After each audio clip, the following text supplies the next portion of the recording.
Another week and another grim warning about out-of-control artificial intelligence. A tech executive has written in the Wall Street Journal that AI is learning to escape human control and that models are rewriting code to avoid being shut down. In the piece, Judd Rosenblatt, who runs a data science firm called AE Studio, says this. An artificial intelligence model did something last month that no machine was ever supposed to do.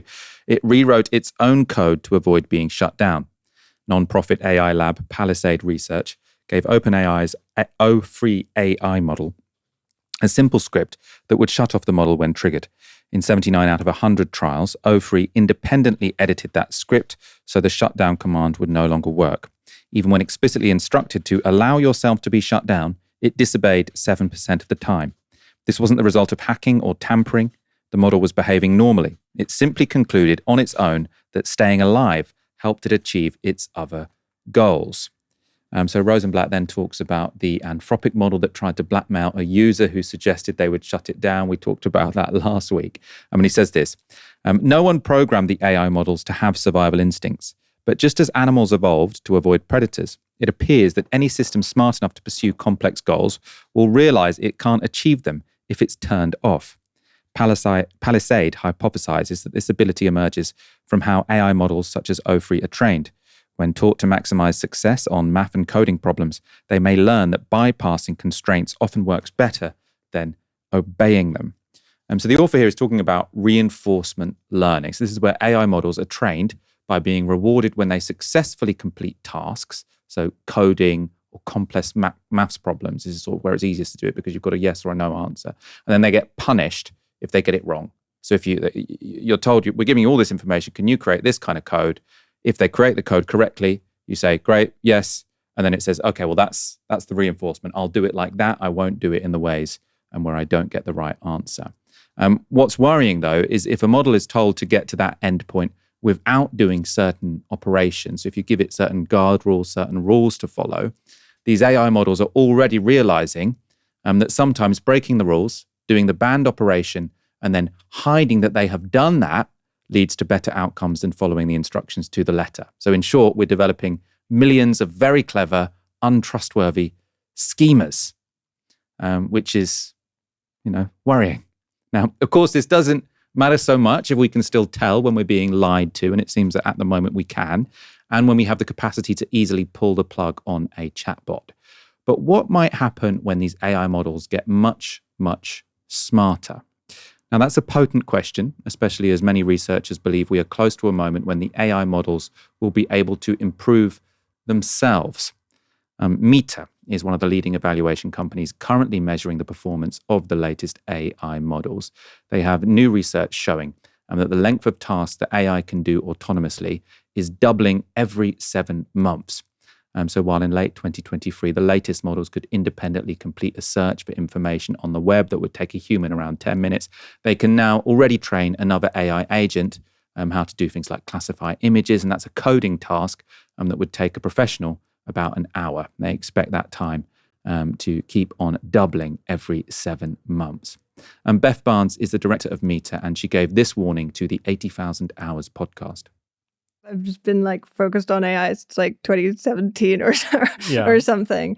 And it's, sort of was previously thinking that it was further off or, that I might be totally wrong about this whole thing. But it sort of feels like we've just increasingly gotten evidence that no, these concerns are sensible. We're starting to see models exhibit, alignment faking and all these things we're concerned about. And it seems like the capabilities are coming very fast. So yeah, I'm just this seems pretty obviously the most important thing. This is even from a very personal, selfish perspective, there's just for someone who's young and healthy, this just might be your highest mortality risk in the next few years is AI catastrophe. I think the other sense that people have that I really want to dispel is but the experts must be on top of this, or the experts would be telling us if it really was time to freak out. I'm the experts are not on top of this. There are not nearly enough people. Meta is super starved for talent. We just can't do a bunch of basic things that are obviously good to do. And in as much as there are experts, they are saying that this is a concerning risk. There was the the report, I can't remember what it's called, but the report that Bengio and others wrote was sort of, overall, what is the overall scientific consensus on this risk? And it was like, yeah, this seems very plausible that these are, yeah, right. Well, and I was like, we're not sure whether we will or won't all die, but it's totally plausible. Yeah, like to the extent that I am an expert telling you should freak out.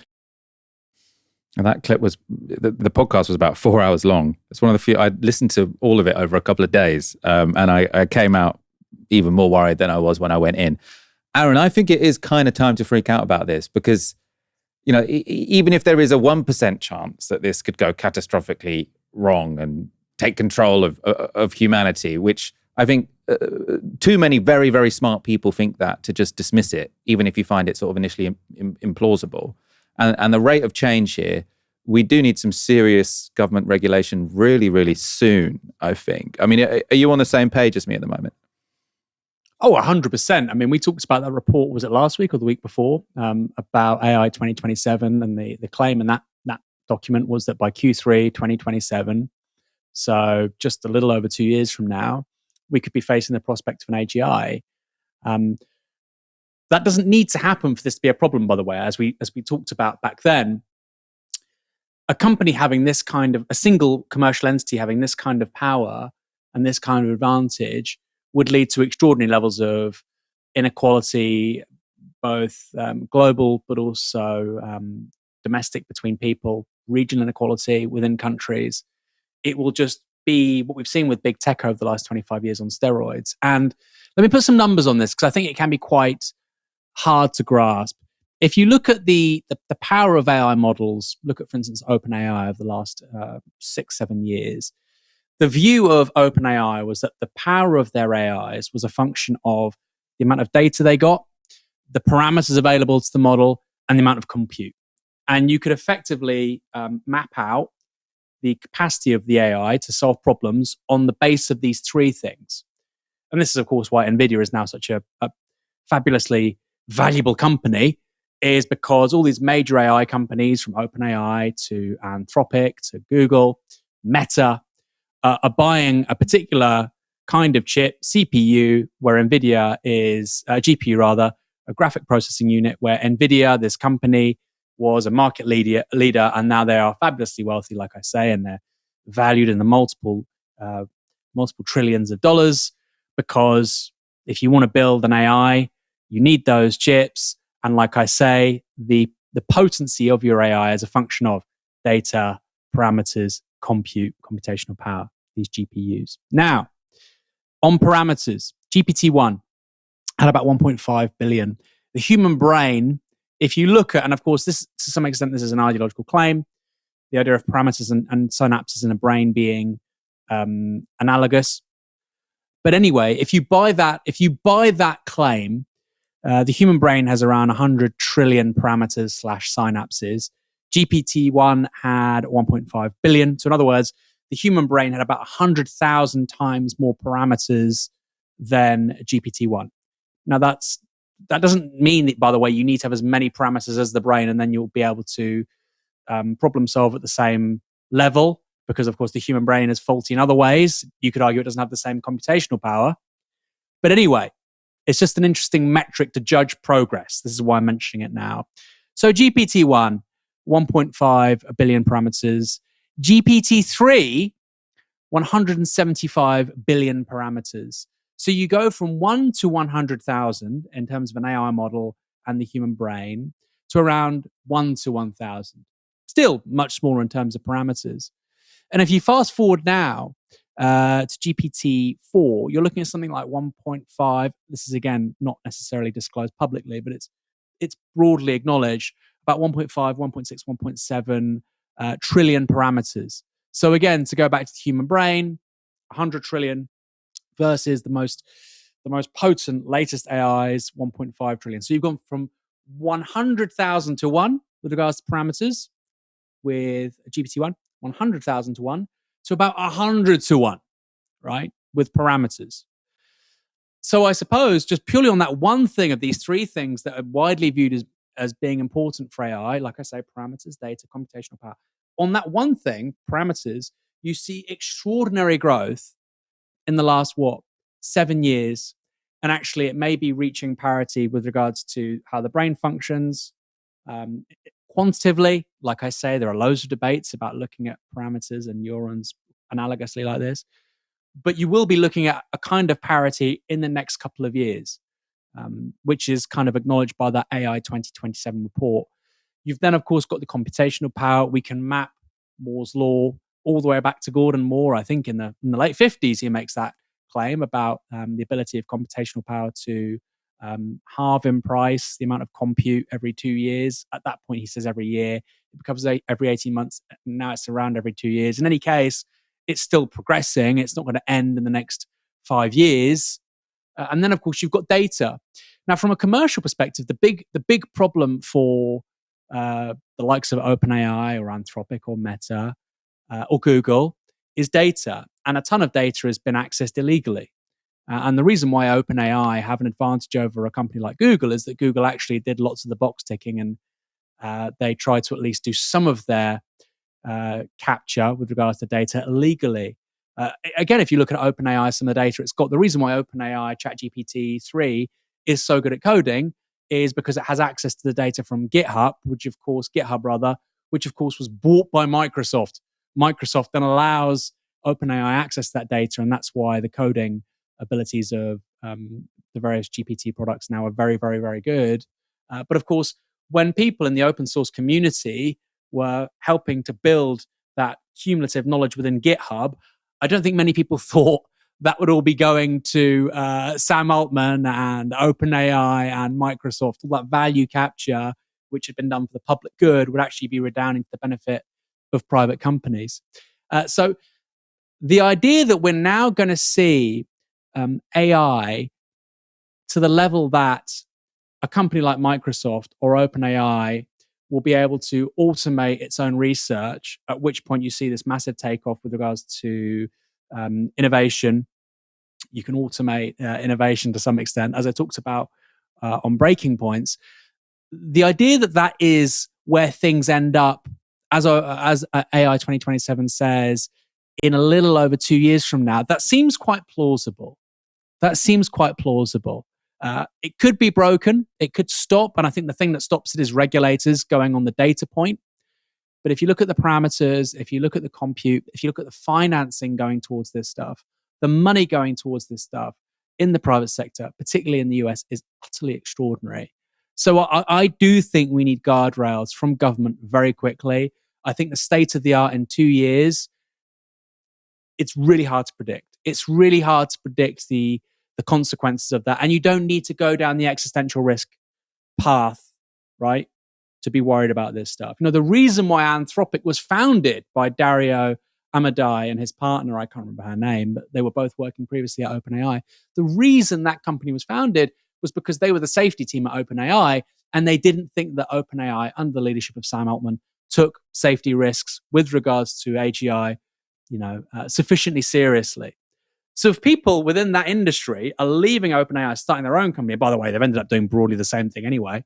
If they had those misgivings about Sam Altman and where, these successes of GPT end up, I think we should have them too. But the terrifying thing is, Michael, the political class do not seem to care. The only time that Rachel Reeves has mentioned data centers has been positively, and it's about Google or Meta or whoever, or Microsoft, investing in data centers in the UK. They're investing in data centers because they're trying to build AI models using extraordinary amounts of energy and data. That's why they're building these data centers. Finally, just on this, Michael, globally, data centers now, I think, are about 3.5 to 4% of global greenhouse gas emissions. It's more than aviation. And for now, a tiny fraction of that, of course, is AI, but it's going to massively, massively expand. And I think we now need to have a conversation about that stuff too. Why do I have an AI when I'm on WhatsApp? I never asked for it. Why, when I'm on Facebook Messenger or writing an email, is there an AI there? It seems bizarre that we're told to recycle, to fly less, and yet you have this extravagant, dare I say, decadent application of AI everywhere without any real conversation about it beforehand. The people who are really technically good on this stuff are really insulated from the politics because, it's really arcane and really hard to understand. But we cannot allow this to be another version of the Manhattan Project. In 1945, we unleash an extraordinary technology which changes the world. However, it was in the hands of the American military-industrial complex, for better or worse. This could be worse. This could be worse. You may have just as transformative a technology, and the leadership use it, deploy it in very, very different ways. I think you could play the innovation of nuclear energy. You could play that scenario back 100 times, and we end up in a very, very different place to where we did end up. Much worse. That technology, those weapons being used far more. So we should not just dismiss the idea that a technology can abruptly arrive, in history and change things and say, oh, that's just stupid. It's the stuff of science fiction. No, we did that 80 years ago. It can happen again. And I think you're right. We should be concerned. This should be really a really important part of the political debate. In this country, less so, because, it's not being developed here. We need to be honest about that. In the US, really, really key. I mean, I suppose with the Manhattan Project analogy, it's a bit like they sort of said, oh, nuclear technology and nuclear weapons, that could be possible. So what we're going to do is we're going to have 3 private companies who are all competing to make it as quickly as possible. And all the while that they're competing to produce these nuclear weapons, they've got to find consumer functions. So they've got to be selling this nuclear technology on the side to fund everything they're doing. And you can see how that would have very quickly ended up with a nuclear apocalypse. One response to the possibility of super powerful AI arriving soon is to focus on alignment. So in alignment, so the idea, and in the words of the tech executive actually who penned the Wall Street Journal article we started with, the models already preserve themselves. So that's what they're already doing. And the next task is to teach them to preserve what we value. That's what the tech exec said. So he's saying, if they're going to be this powerful, we need to make sure they value us and don't want to kill us.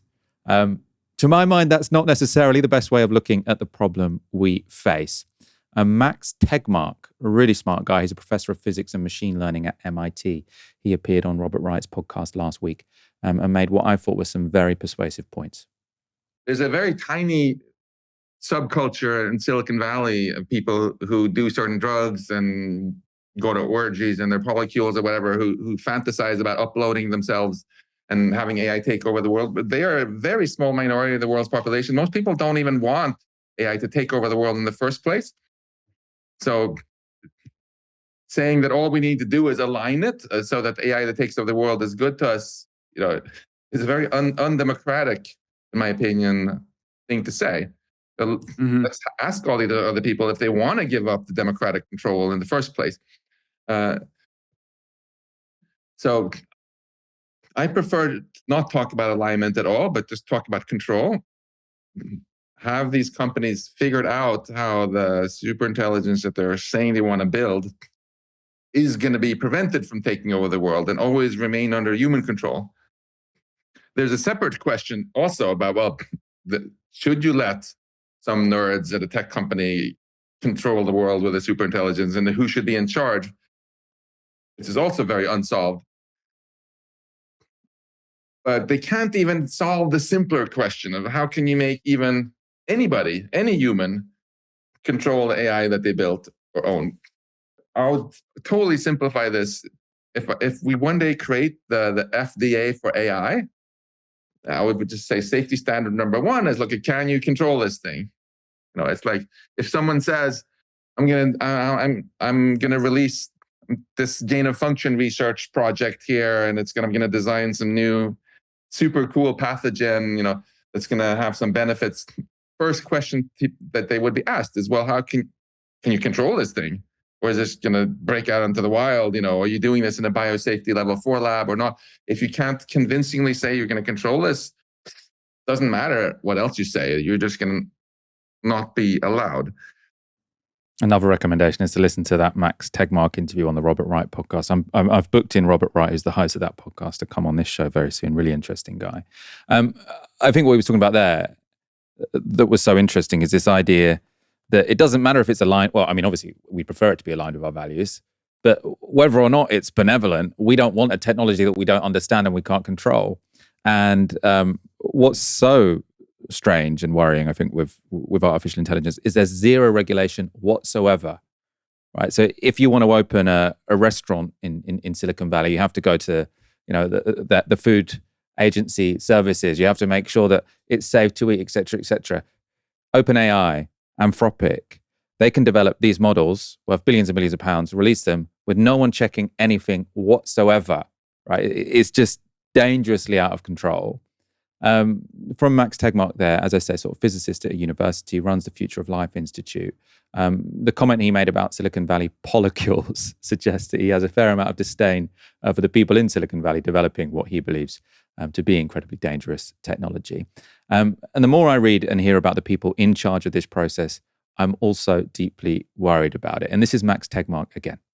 I did a guy this morning who said that I really want to live forever, he said. And that's so important to me that I want this with it through AI, regardless of how high P doom is.